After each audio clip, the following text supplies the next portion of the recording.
Hi అండి. ఇది సీతాఫలం చెట్టు. ఇది మా ఇంటి ముందటనే ఉంటుంది, ప్రహర్ గోడ లోపలనే. ఈ చెట్టు మొలసైతే ఒక 6 నుంచి 7 ఇయర్స్ అవుతుంది. మా ఇల్లు కట్టినప్పుడు ఈ చెట్టు మొలిసింది. తీసేయలేక దీన్నైతే ఇలా పెంచుకుంటూ వచ్చాను. ప్రతి ఇయర్ అయితే ఇంటి మందం, మేము నలుగురం ఉంటాం, నలుగురు మందం అయితే మాకు ఎప్పుడు సరిపోతాయి ఫ్రూట్స్. తిని బోర్ కొట్టేసాన్ని అయితే కాస్తాయి. ఒక 150 టు ఎబోనే 150 నుంచి 160 170 వరకు అయితే కాసినాయి ఈ సంవత్సరము. ఎప్పుడు తెంపినా కూడా 30 to 40 అయితే తెంపిన. చిన్న పిల్లలు కూడా కింద నుంచి తెంపేంత తక్కువ ఎత్తు, అంటే చిన్న పిల్లలు కూడా ఆ చెట్టు కిందకి అయితే తెంపొచ్చు, అంత కిందికైతే కొమ్మలు ఉంటాయి. ఈరోజు అయితే నేను చెట్టెక్కి మరీ తెంపినానండి ఈ సీతాఫలాలు. మా అశుభాన్ని అయితే మమ్మీ నువ్వు చెట్టు ఎక్కుతావా అని అంటారు. చిన్నప్పుడు ఎక్కేదాన్ని అండి, ఇప్పుడు కూడా అదే పని చేస్తున్నా. ఇవైతే ఫ్రూట్స్ ఇవాళ ఒక 20-25 దాకా తెంపిన. ఇట్లా కాటన్లో అయితే పెట్టి దానిపైన కాటన్ గుడ్డ అయితే కప్పేస్తే ఒక 3 డేస్లో అయితే మగ్గిపోతాయి, పళ్ళు మెత్తబడతాయి. అట్లా ప్రతిసారి చేస్తే ప్రతి ఇయర్ కూడా ఇట్లనే మాగేసుకుంటాము.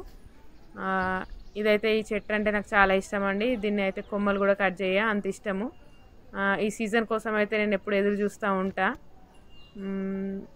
మా శుభాన్ని కూడా అప్పుడప్పుడు చెట్టు కిందికి వెళ్ళి తెంపుకొని వస్తారు. ఇంటి లోపల ఉంటుంది కాబట్టి నేను కూడా చెట్ల దగ్గరికి వెళ్తే ఏమనను. ఇట్లాంటి ఫ్రూట్స్ చెట్లు మా ఇంట్లో ఒక 2-3 ఉన్నాయి, కానీ అవి ప్రహర్ గోడ బయట 2 ఉన్నాయి. ఇదైతే ప్రహర్ గోడ లోపల ఉంటుంది. ప్రతిసారి అయితే ఈ కాయలను అయితే మేము మాగేసుకొని తింటాము.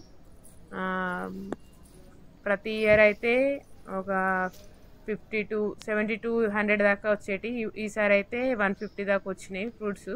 తెంపినప్పుడల్లా ఒక 30-40 అట్లా ఫ్రూట్స్ తెంపుకొని మరీ మాగేసుకునేటోళ్ళం. ఇదైతే లాస్ట్ అండి. ఇవి లాస్ట్ ఫ్రూట్స్ ఈ రోజుకి. ఒక 2-3 కాయలు అయితే చెట్టు పైన ఉన్నాయి తప్ప మిగతావన్నీ అయితే ఈరోజు తెంపేసిన. ఎప్పటి నుంచో సీజన్ నుంచి వచ్చినప్పటి నుంచి వీడియో చేయాలనుకున్నా కానీ చేయలేదు. ఈ ఫ్రూట్స్ బయట అయితే ఇంకా 2 సీతాఫలం చెట్లు ఉన్నాయి, వాటికైతే తక్కువ కాసినాయి. ఈ సంవత్సరం అయితే కాసినాయి, అది ఒక 10 వరకు అయితే కాసినాయి. అవి ఎప్పుడన్నా చూపిస్తాను మీకు వీడియోలో. మా ఇంట్లో ఫ్రూట్స్ చెట్లు అయితే చాలా ఉంటాయి. జామ, నిమ్మ, సపోటా ఇట్లాంటి చెట్లు అయితే ఉన్నాయి. అవి మీకు మరొక వీడియోలో అయితే మళ్ళీ తీసి పెడతాను. Thank you for watching.